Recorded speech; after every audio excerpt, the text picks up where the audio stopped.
بسم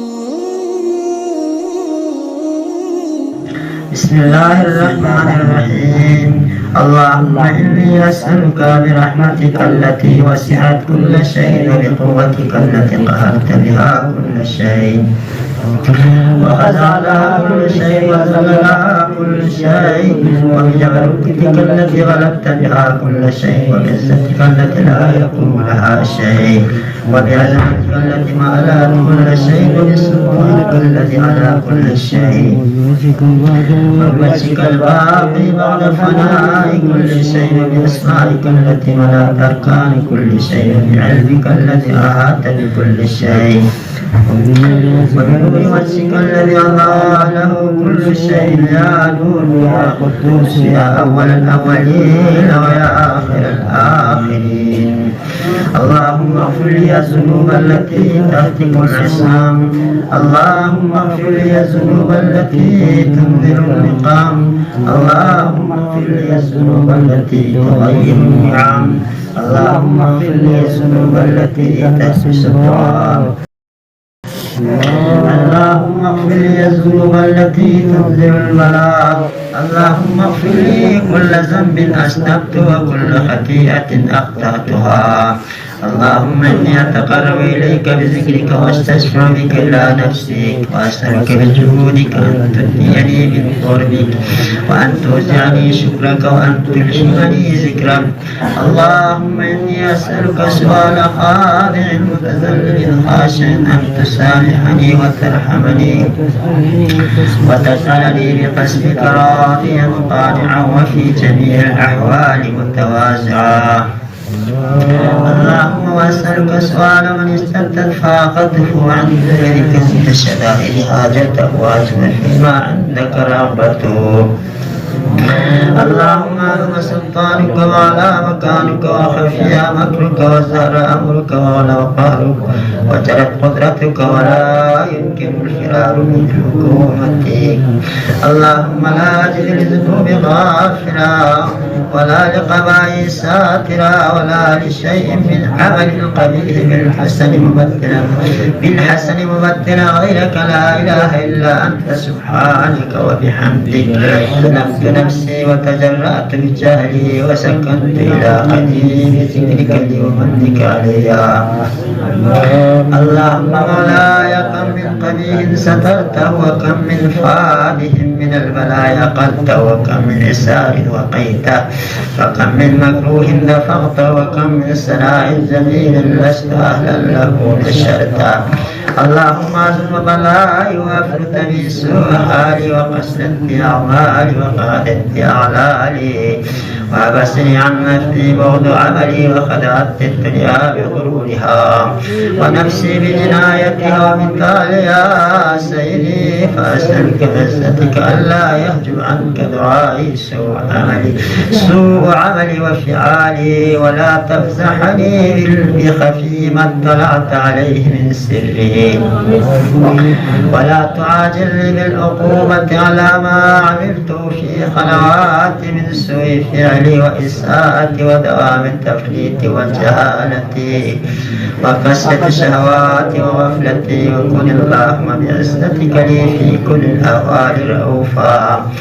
وعلي في جميع الأمور أتوفى. إلهي وربي من لي غيرك أسألك كشف ذري والنظر في أمري. إلهي ومولاي أجريت علي حكما اتبعت في هوى نفسي ولم أهترس فيه من تسجيل عدوي فغرني بما أهوى وأسعده على ذلك القضاء فتجاوزت بما جرى علي من ذلك بعض حدودك وخالفت بعض أوامرك فلك الحمد علي في جميع ذلك ولا حجة لي فيما جرى علي فيه قضاؤك. وعزمني حكمك وبلاؤك وقد أتيتك يا إلهي بعد التقصير وإسرافي على نفسي معتزلا نادما منكسرا مستقيلا مستغفرا منيبا مقرا محسنا مقترفا لا أجد مفرا مما كان مني ولا مفسد توجه إليه في أمر غير قبولك عسري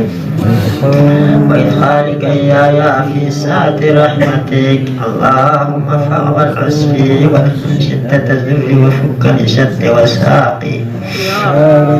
يا رب ارحم ضعف بدني ورقة جلدي ودقة اسمي يا من بدا خلق وذكر وتربية وبر وتعصية. ابني لاتباع كرمك والسالك برك بي يا إلهي والسير وربي أتراك معذب بنارك بعد توحيدك وبعد ما انطوى عليه قلبي من معرفتك ولهج به لساني من ذكرك واعتقده زميلي من حبك وبعد صدق اعترافي ودعائي خاضعا لربوبيتك. هيهات أنت أكرم من أن تزيع من ربيته أو تفقد من أديته أو تشرد من آويته أو تسلم إلى البلاء من كفيته ورحمته. وليت شعري يا سيدي وإلهي ومولاي أتسلط النار على وجوه خرت لعظمتك ساجدة وعلى ألسن نطقت بتوحيدك الصادقة وبشكرك مادحة وعلى قلوب اعترفت بإلهيتك محققة وعلى ظواهر حوت من العلم بك حتى صارت خاشعة وعلى جوارح ساتنا وكانت تعبدك طائعة وأشارت باستغفارك مسنة ما هكذا الظن بك ولا أخبرنا بفضلك عنك يا كريم. يا ربي وأنت تعلم ضعفي عن قليل من بلاء الدنيا وعقوباتها وما يجري فيها من المكاره على أهلها ألا أن ذلك بلاء ومكروه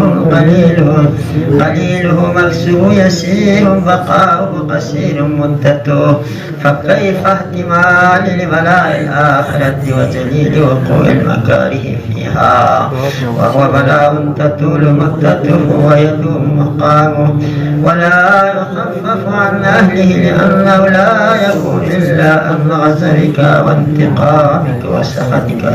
وهذا ما لا تقوم له السماوات والأرض. يا سيدي فكيف لي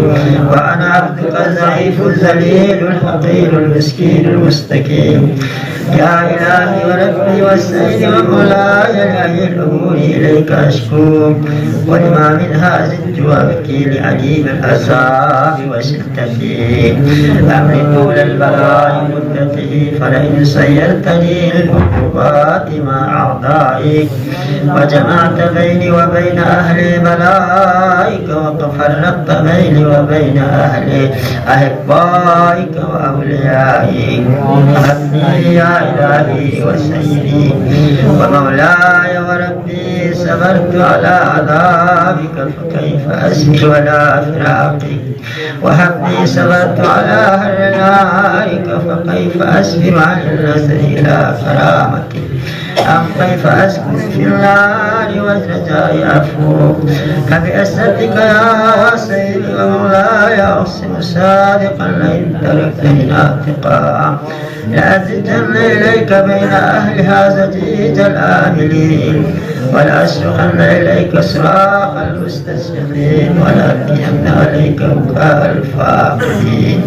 ولأنادينك أين كنت يا ولي المؤمنين يا غاية آمال العارفين يا غياث المستغيثين يا حبيب قلوب الصالحين ويا إله العالمين. أفتراك سبحانك يا إلهي وبحمدك تسمع فيها صوت عبد مسلم السجن فيها بمخالفته وذاقت طعم عذابها بمعصيته وهبس بين أطباقها بجرمه وجريرته وهو يزج إليك ضجيج مؤمن لرحمتك ويناديك بلسان أهل التوحيد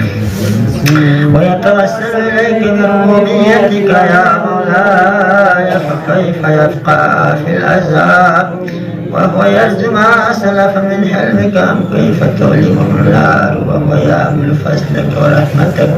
أم كيف يهرق لهيبها وأنت تسمع صوته وترى مكانه أم كيف يشتمل عليه زفيرها وأنت تعلم ضعفه أم كيف يتقلقل بين أطباقها وأنت تعلم صدقه أم كيف تجدر زبانيتها وهو يناديك يا رباه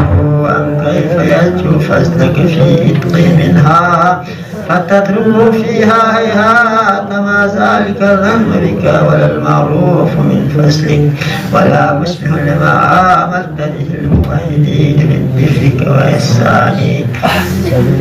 فباليقين أعطم لولا ما حكمت به من تعظيم جاهديك وقضيت به بالإخلاص معانديك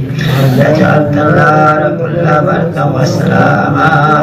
وما كان لأحد فيها مقرا ولا مقاما لكنك تقدست أسماؤك أحسنت أن تملاها من الكافرين من الجنة والناس أجمعين وأن تخلد فيها المعاندين وأن تجل سناؤك كنت مبتدئا وتطولت بالعقاب متكرما أفرا كان مؤمنا كمن كان فاسقا لا يستوون إلهي وسيدي فأسألك بالقدرة التي قدرتها وبالقضية التي حكمت وغلبت من عليه أجليتها أن تعملي في هذه الليلة وفي هذه الساعة كل جرم أسلمت وكل ذنب أسلمت وكل قبيح أسرفت وكل جهل عملت كتمت أو أعلنت وأخفيت أو أسألت وكل سيئة أمرت بإسقاطها الكرام الكاتبين الذين وقفتهم بحفظ ما يكون مني وجعلتهم شهودا علي مع جوارحي وكنت أنت الرقيب علي من ورائهم والشاهد لما أخفي عنهم وبرحمتك أخفيته وبفضلك سترته وأن توفر عني من كل خير أنزلته وحسان فرزقته أو بر نشرته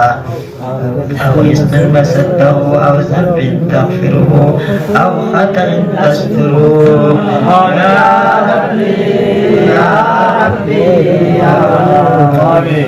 يا إلهي وسيدي ومولاي ومالك رزقي يا من بيده ناصيتي يا عليم بسري ومسكنتي يا خبيرا بفقري وفاقتي يا ربي يا ربي أسألك بحقك وقدسك وأعظم صفاتك وأسمائك أن تجعل أوقاتي من الليل والنهار بذكرك معمورة وبخدمتك موصولة وأعمالي عندك مقبولة حتى تكون أعمالي وأورادي كلها فردا واحدا وحالي في خدمتك سرمدا يا سيدي يا من عليه معولي يا من إليه شفعت أحوالي يا ربي يا ربي قوي على خدمتك جوارحي واشدد على العزيمة جوارحي وهب لي الجد في خشيتك والدوام في الاتصال بخدمتك حتى أسرع إليك في ميادين السابقين وأسرع إليك في البارزين وأشتاق إلى قربك في المشتاقين وأطلب منك ذنوب المخلصين وأخافك مخافة الموقنين وأجتمع في جوارك مع المؤمنين اللهم من أرادني بسوء فارده ومن كادني فكده واجعلني من أحسن عبيدك نصيبا عندك وأقربهم منزلة منك وأخذهم زلفة لديك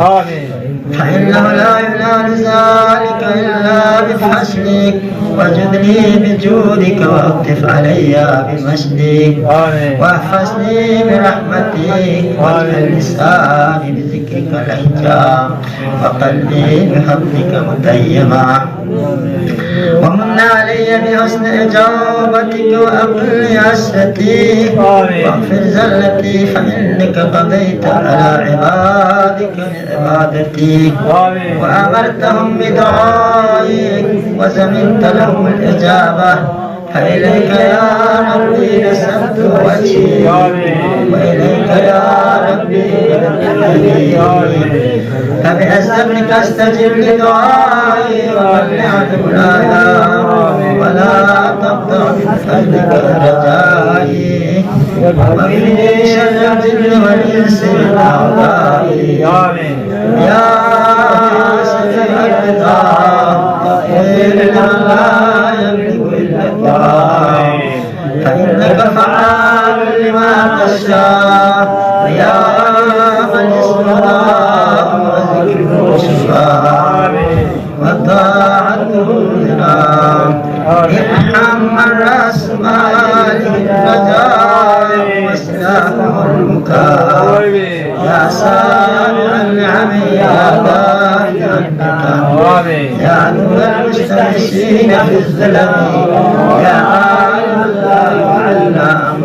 صل على محمد وآل محمد وقلبي ما أنت أهله وصلى الله على رسوله